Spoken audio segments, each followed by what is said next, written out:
గుంటూరు ప్రభుత్వ medical college ఉన్నతాధికారుల నిర్వాకంతో 50 మంది ఎంబీబీఎస్ విద్యార్థులు రోడ్డున పడ్డారు.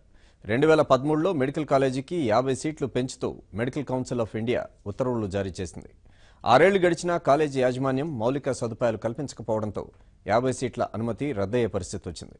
దీంతో విద్యార్థులు సూపరింటెండెంట్ కార్యాలయం ఎదుట ధర్నాకు దిగారు.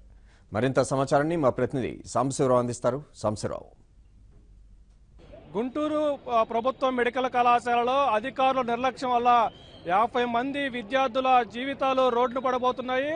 2013 సంవత్సరంలో గుంటూరు మెడికల్ కాలేజీలో ఉన్న 150 సీట్లకు అదనంగా మరొక 50 సీట్లు పెంచుతున్నట్లు కూడా ఎంసీఐ ప్రకటించింది. అయితే ఇన్ఫ్రాస్ట్రక్చర్ డెవలప్మెంట్ చేసుకునే కారణంగా కూడా ఇప్పటికీ దానికి పూర్తి స్థాయి అనుమతి రాకపోవడంతో కూడా విద్యార్థుల భవిష్యత్తు మొత్తం కూడా అగమ్య గోచరంగా మారింది.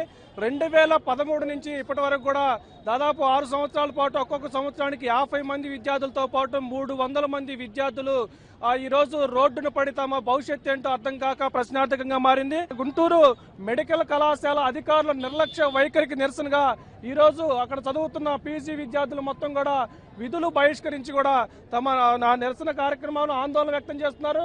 ప్రస్తుతం గుంటూరు జీజీహెచ్లోని సూపరింటెండెంట్ కార్యాలయం వద్ద తమకు న్యాయం చేయాలి, తమ సీట్లకు అనుమతి ఇవ్వాలంటూ కూడా వాళ్ళు పెద్ద ఎత్తున ఇక్కడ నినాదాలు చేస్తున్నారు. అయితే అసలు ఈ మొత్తం తతంగంలో కూడా వాళ్ళకి జరిగిన అన్యాయం ఏంటి, ఈ అన్యాయానికి గల కారణాలు ఏంటో మనం ఆల్రెడీ తెలుసుకున్నాం. సో చెప్పండి, అసలు మీరు ఈ రోజు బంద్ చేయడానికి కారణం ఏంటి, మీకు అన్యాయం జరగడానికి కారణం ఎవరు? 2013లో ఎంసీ వాళ్ళు Guntur medical college, Andhra medical college, Kurnool medical college, Tirupati స్విమ్స్లో 150 ఉన్న సీట్లను 200 పెంచడానికి పర్మిషన్ ఇచ్చారండి. 200 పర్మిషన్ ఇచ్చిన తర్వాత 6 సంవత్సరాలు గడిచింది ఇప్పటి వరకు. అంటే 2013లో జాయిన్ అయిన బ్యాచ్ మరో 20 రోజుల్లో బయటకు వెళ్ళిపోతున్నారు. కానీ ఇప్పటి వరకు కూడా వాళ్ళు ఎవరికి కూడా పెంచిన 200 సీట్లకు 150 సీట్లకి రికగ్నైజేషన్ ఉంది, కానీ మిగిలిన 150 సీట్లకి రికగ్నైజేషన్ లేదు. 2013 నుంచి ఇప్పుడు 19 వరకు 6 బ్యాచ్లు జాయిన్ అయ్యాయి గుంటూరు మెడికల్ కాలేజ్లో. 6 బ్యాచ్ల్లో 300 మందికి రికగ్నైజేషన్ లేదు. వీళ్ళందరూ రేపు భవిష్యత్తులో బయటికి రాగానే ఏంటి ఇబ్బంది, వాళ్ళు రేపు రికగ్నైజేషన్ చేసుకోవడానికి లేదు, వాళ్ళు ఒరిజినల్ డిగ్రీ వ్యాలిడిటీ ఉండదు. పీజీ ఎంట్రన్స్ రాయడానికి ఒకవేళ పీజీ ఎంట్రన్స్ రాయడానికి ఎలిజిబుల్ ఉన్నా కానీ తర్వాత వేరే పీజీకి జాయిన్ అవ్వడానికి ఇప్పుడు చాలా మంది సీట్లు వచ్చున్నాయి. వాళ్ళు పీజీ జాయిన్ అవ్వాలంటే రికగ్నైజ్డ్ డిగ్రీ లేదని వాళ్ళకి నిరాకరిస్తారు. వీళ్ళు బయట ఎంబీబీఎస్ ద్వారా ప్రాక్టీస్ చేసుకోవడానికి ఉండదు, ఉద్యోగాల కల్పనలో ఆటంకాలు ఎదురవుతాయి, ఉద్యోగం చేసుకోవడానికి ఇబ్బందులు ఉంటాయి, ఎవరు కూడా వ్యాలిడిటీ ఉండదు ఈ డిగ్రీకి. ఇలాంటి పరిస్థితుల్లో విద్యార్థుల భవిష్యత్తు నిజంగా ప్రశ్నార్థకంగా మారింది. దీనికి కారణం ఆల్రెడీ ఇన్ఫ్రాస్ట్రక్చర్ డెవలప్ చేసుకోవాలి, professors required number of staff abundant స్టాఫ్ను మెయింటైన్ చేయాలి, ఇక్కడ అన్ని సదుపాయాలు కల్పిస్తే 200లకు పర్మిషన్ ఇస్తామని ఎంసీ వారు చెప్పారు. మరి 6 సంవత్సరాల నుంచి మా కాలేజ్ యాజమాన్యం ఏం చేస్తుందో మాకు అర్థం కావట్లేదు. 2019లో జరిగిన జనవరి 6న జరిగిన నీట్ 2019లో జరిగిన ఎగ్జామ్లో ఇక్కడ ఉన్న చాలా మంది మెంబర్స్కి చాలా మంచి ర్యాంకులు వచ్చినాయి. ఒక 30 మంది వరకు సీట్స్ వచ్చే అవకాశం ఉంది. కానీ 27 కల్లా ఈ వాళ్ళు కనుక హామీ ఇవ్వలేకపోతే మాకు మా ఒరిజినల్ డిగ్రీ రాదు.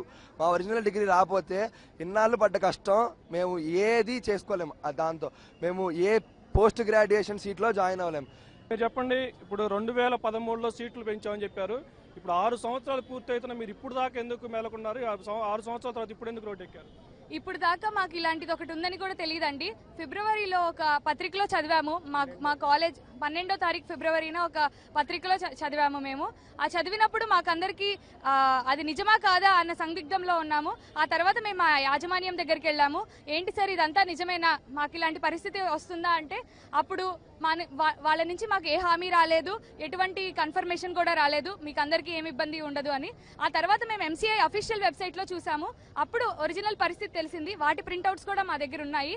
ఆ తర్వాత నిన్న మేము వెళ్ళి డిఎంఈ గారిని కలిసాము, అడిషనల్ సెక్రటరీ హెల్త్ డిపార్ట్మెంట్ని కలిసాము, ప్రిన్సిపల్ సెక్రటరీ గారు దొరకలేదు, కలవడానికి ప్రయత్నిస్తున్నాము, ఆరోగ్య శాఖ మంత్రి గారిని కూడా కలిసాము.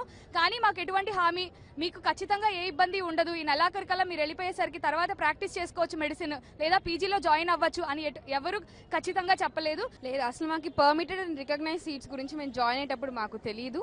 200 సీట్స్ గ్రాంటెడ్ అంటే మేము అలా అనుకునే జాయిన్ అయ్యాం. మాకు రీసెంట్గా 12 ఫిబ్రవరి వచ్చిన ఆర్టికల్ ప్రకారం చూసినందువల్లే మాకు తెలిసింది.